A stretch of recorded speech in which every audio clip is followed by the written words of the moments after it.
ভারত বিরোধিতায় আরো অনড় হয়ে উঠেছে ইউনুসপন্থীরা। বিশ্বজুড়ে নিন্দা সমালোচনা হচ্ছে, তবুও ভারতকে হুঁশিয়ারি ইউনুসপন্থী ছাত্র নেতার। বিএনপি নেতা রিজভির পর এবার ভারতকে হুঁশিয়ারি বাংলাদেশের এক ছাত্র নেতার। 100% ভারত নির্ভর হয়েও বিদ্বেষের বিষ ছড়াচ্ছে বাংলাদেশের ইউনুসপন্থীরা। ভারতের সঙ্গে বাংলাদেশের সম্পর্ক কেমন হবে তা ঠিক করতে হবে ভারতকে।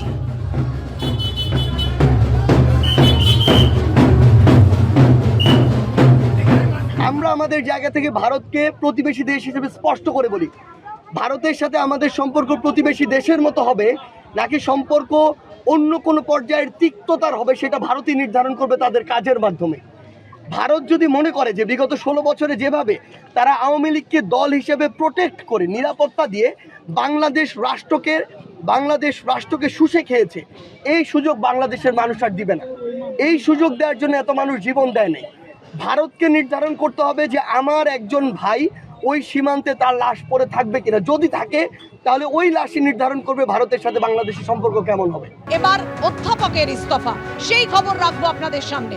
অনুপম সেন, সেই অনুপম সেন যিনি 21-এ পদক পেয়েছিলেন, তাকেও হুমকির মুখোমুখি হতে হলো।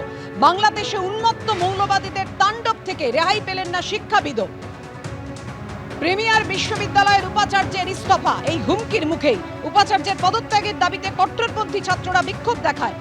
যদিও রাষ্ট্রপতিকে চিঠিতে উল্লেখ করেছেন উপাচার্য অনুপম সেন বার্ধক্যজনিত কারণে তার পদত্যাগে উপাচার্যকে স্বৈরাচারীদের মিত্র বলে কট্টরপন্থী ছাত্রদের স্লোগান।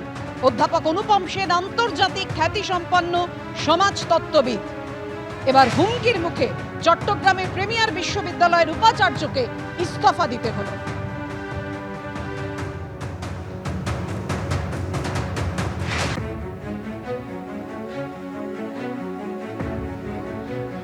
বিশ্বাস করতে চাই তোমরা এখানে যারা আছো এবং যারা ছিলে এবং যারা থাকবে, প্রত্যেকে অসাধারণ দেশপ্রেমিক এবং সৎ ব্যক্তি।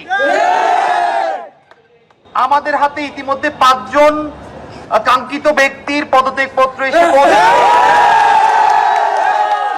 আমাদের হাতে যে 5 জনের পদত্যাগপত্র এসেছেন, পদত্যাগ করার আগ পর্যন্ত তারা ছিলেন পদের মানুষ, তারা হয়ে গেছেন ব্যক্তি।